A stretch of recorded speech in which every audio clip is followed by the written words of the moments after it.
Okay, so thanks very much. Let's begin. I want to cast your mind back to the year 1997. What was happening in 1997? Well, let's see it. It'll emerge. Yes, Titanic was topping the Billboard, the movie charts, and also Tamagotchi, the digital pets, were very popular with the young kids. And I started grad school in 1997, but one noise rose above the din, and that was the publication of The Number Sense by Stanislas Dehaene. And when I entered graduate school, I had no idea the importance that this book would play in my own career and directing my own interests, research interests. Stan started the book. This is the first line of the preface. He said, "We are surrounded by numbers." And then he continued, "Might numbers then be almost as old as life itself? Might they be engraved in the very architecture of our brains?" And so I'm going to explore those issues today, as I've been doing for the last couple decades. So this is the outline. Doesn't it look great? Here's what I'm going to do. I'm going to take us on a journey in 3 parts from the retina. We're going to start with the retina. We're going to go up through perception and conception, through the approximate number system, up to higher level symbolic mathematics, to lexical meanings, and then back down again. Okay? In 15 minutes. So here I put something on your retina. You're supposed to stare at the red dot. So stare at the red dot, please, while I'm talking. Don't move your eyes away from the red dot. And when I change the scene, I want everyone to shout out which side has more dots, the left side or the right side. Shout out your answer. Here we go. Okay, now move your eyes back and forth, and you'll see they're identical. They're identical images, right? So when Burr and Ross came up with this demonstration in 2008, they were very excited, and rightfully so. It's a very cool demo.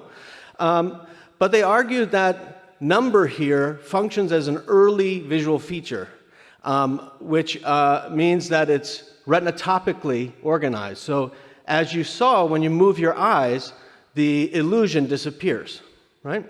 It's very brittle in a way. But we were reasoning from some work that we had been doing over the years about how representing number involves binding to a set. And we wondered if, because the IPS is involved in 2 different functions, one is estimating the number, and the other one is in tracking objects, might it be that approximate number would survive retinotopy if we bound it to an object? So how do we do that? We do something like this. So I might say to you, count the number of dots on the left red circle, or count the number of dots on the right red circle, or count the number of dots on the screen. Notice that in every case, I have to specify a grounding object, like on the screen or on the right red circle, right? So this is the role of set binding, to specifying the numerosity to count. In fact, in an abstract, one can't count unless you specify the set. So I can't say, everybody please tell me how many. How many what? How many people in the room? How many eyeballs in the room? How many, right? I have to specify the set. Okay, so we thought putting this together, it might survive retinotopy and actually be more of an object-centric representation. The way we test that is we do what you did when you started moving your eyes, but we do it on the screen. We move it on the screen. So according to Burr and Ross, this would destroy the number adaptation result. So, and I should have mentioned, this is the newest work in my lab. It was just accepted yesterday. And Caroline Myers is the graduate student who led this effort. Okay, so what does this look like? Here's one demo. They start moving around. Dots fade in and fade out. Each time they fade in and fade out, they're in new spatial positions. And the movement of the dots ensures that at test, they're never at the same position, right? So this was the first attempt, but now I want to show you where we got to. We eventually got rid of the dots, got rid of the stable positions, and the screen looks like this. So when you hear a beep, you're supposed to decide which side has more dots, which cloud has more dots. So if you experienced any difference in number in that case, or in this case, that was adaptation, because in fact they're identical when the beep sounds.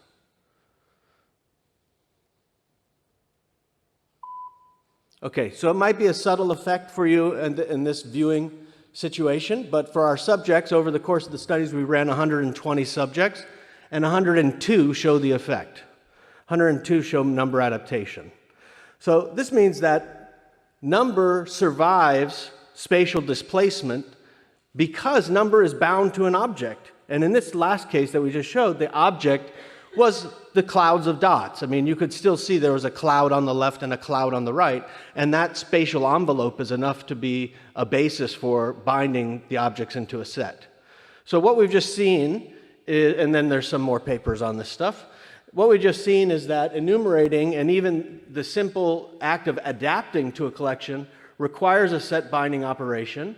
And in this simple case, conception, not perception, is the ultimate determiner of our conscious experience. What do I mean by that? I mean, early cognition is acting as a filter on what you're allowed to experience, what you're allowed to see, right? If you do the retinotopic version that Burr and Ross did, and you move your eyes or they move the screen, you're not allowed to see that. Consciousness won't let you see it. If you do what we're doing, where you bind it to a moving object, all of a sudden now consciousness says, all right, I'll allow you to see that. And this involves a interplay between perception, conception, and the ANS. So we think the IPS is central to this effect. Okay, so second part, I'm going to move up into the mid-level representations and say that because of an interface between the ANS, that's the approximate number system, and math cognition, we can see that the ANS representations are truly numerical. And I'm going to show that by asking you to do something that we think of as bona fide numerical, and that's solve for x. So everyone now think about solving for x, please. I'll give you a second. So you don't have to actually solve this, but probably you attacked the problem. You first did a parse of the problem. You said, oh, I guess I'm going to add 6 and 3 to get 9. That's an operation that might involve the approximate number system. I'm going to subtract 9 over here. That's another, subtraction might involve the approximate number system. So this kind of problem, you're doing many things. It involves executive functions, and it involves working memory, but a part of it might involve approximate number representation. And so what we did is we asked, does how good you are, individual differences, how good you are at doing these kind of math problems, does that correlate with how well you do on a dots task? And this is the first result that we had on this. The task is there, the dots task. So on each trial you have to decide, are there more blue or more yellow? So we can play some. That was hard, but I think it was blue. That's easy and it's blue. So some trials are easy, some trials are hard. And by manipulating that, we do some psychophysics using some math that thankfully Stan laid out. I just cribbed Stan's math and fit my psychophysics that way. And we see this relationship where, so being a big number here means having a more variable approximate number sense. And so more variable number sense is consistent with having worse scores in school mathematics. More precise number sense is consistent with having better performance in school mathematics. We've had many papers on this. I'll just share one other more recent one. This is a project that I did with Ale, who's here, and Juan also is part of this.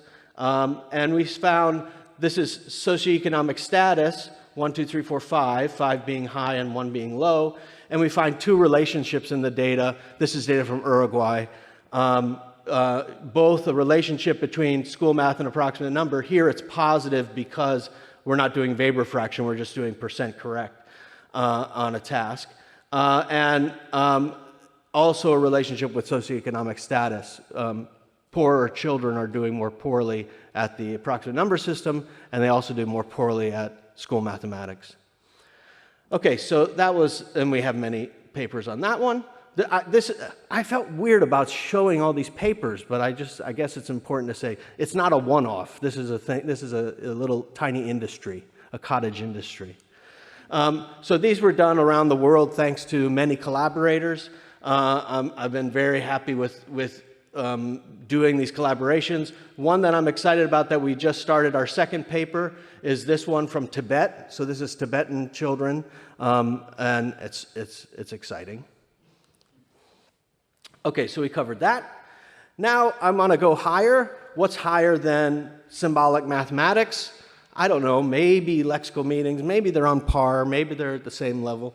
The connections are complex, and maybe there's something even more complicated than lexical meanings, though I can't really think about it right now. What are lexical meanings like? Well, if you go down to your philosophy department and you ask your semanticist friends, as I have done, they'll tell you, well, things like this. The sentence, most of the dots are blue, is true if and only if the intersection of dot and blue, the cardinality of the intersection of dot and blue, is greater than the cardinality of the set subtraction of dot and blue. That's what they'll tell you. And you'll say, thank you so much. Now I really understand. And it's complicated because then they follow up and they say, but that's not the only one you could write. You could write countably many formula that would capture the meaning of most. So here's 3 different formula. A says the number of blue dots is greater than the number of not blue dots. B says the number of blue dots is greater than the number of yellow dots, plus the number of green dots, plus the number of red dots, plus the number of magenta dots. Truth functionally totally equivalent, right? Or here's one that might strike you as strange. C, the blue dots are greater than all of the dots minus the blue dots. And with many experiments run, I can tell you that the actual meaning of most that you have in your head, if you have a meaning for most, it's only the quantificational use of most, determiner use of most that we have in English, only appears in about 25% of languages on Earth. So, but you could change it to a phrase and say the plupart, or the majority, or right. Sorry, the right algorithm, the winning algorithm, C. C is your meaning of most. And now let's explore that. How do we find that out? Here, let's do one demo. So now what I'm going to do, let me grab this mic. Okay, I'm going to split the room in half right here, okay? So if you're, yes, yep, and white sweatshirt, yes, and red, yes, good. Okay, now I'm going to ask everyone to close their eyes in a second, and then I'm going to give 2 trials. One trial to this side, one trial to that side, okay? So we'll call this the left side as you're facing the stage, the left side people. That has nothing to do with this. Don't worry, I'll explain. And the right side people, okay? So everyone close your eyes. Now, I'm going to set up the trial. Left side people will do you first. Keep your eyes closed. When you open your eyes, you'll see 2 images on the screen. One on the left side of the screen, one on the right side of the screen. And I want you, when you open your eyes, to decide which side is the better example. They're both fine examples. There's no reason to count. There's no trick. Which side feels like the better example of the English sentence, most of the dots are blue. Most of the dots are blue. Okay, you can open your eyes. Most of the dots are blue. Most of the dots are blue. Which side feels like the better example? Okay, good. Everyone have a choice. Close your eyes again. Now, to the right side people. Similar direction. You'll see 2 images, left side and right side. I want you to decide which side feels like the better example of the English sentence, there are more blue dots than yellow dots. You can open your eyes. There are more blue dots than yellow dots. There are more blue dots than yellow dots. Do you have your answer? Okay, everyone open your eyes. People on the left side who heard most of the dots are blue, please raise your hand high and hold it up high if you chose this side. Raise your hand, keep it up, keep it up. People on this side, if you chose this side for more blue dots than yellow dots, raise your hand. Oh, keep up your arms. We have to see everyone's arms. Okay, so you see the proportional difference? We got more than half of the arms up on this side and less than a quarter on that side. That's the result. Notice that if you haven't counted yet, there's identical number of blue dots, identical number of yellow dots. These are both perfectly good examples of the sentence, most of the dots are blue. They're both perfectly good examples of the sentence, more yellow dots or more blue dots than yellow dots. And even when I removed the syntax that I gave you, undergrads still pick this side for most, right? So where does that come from? I think it comes from these underlying algorithms that support our word meanings, and an interaction from word meanings all the way down to selection, attentional selection in perception and conception. So here, this is our return back down. So in the case of more, now it says more yellow than blue. It's okay, it doesn't matter. The meaning of more yellow is the cardinality of yellow is greater than the cardinality of blue. That's two subset selections. You're making two subsets. And if those subsets are removed in space, even better. I want two subsets. I want the blues and I want the yellows. Give me that, right? That's what you responded to. What about when I said most? Most, the meaning that I said to you was the right meaning, is the yellow dots are greater than all of the dots minus the yellow dots. Well, all of the dots is a superset selection. You want all of the items together. It's easier to enumerate all the items when they're all there spatially together, intermixed. So this side preferred the side that had intermixed items. So these are two. Now, again, I'll just say, for all those who don't work on language, the vast majority of semanticists would say, no, Justin, you're silly. All those algorithms are fine because they're truth conditionally equivalent. There's no reason to prefer one to the other. And what we've been working on for a while now is showing that that's a false belief, that actually semantics is psychology, and psychology has to be cashed out in a specific algorithm for each meaning. So that's our connection from lexical meanings down to conception and perception. So here's what I've told you about today. I want to give a very big thank you to Stan. Here he emerges gradually. He's the man in the cool jacket with the colorful brain, looking smart there. Thank you so much, Stan, for inspiring me and inspiring all of your students and colleagues outside of your lab. It's been wonderful, so thank you. And thanks to everyone for your attention. And these are the collaborators.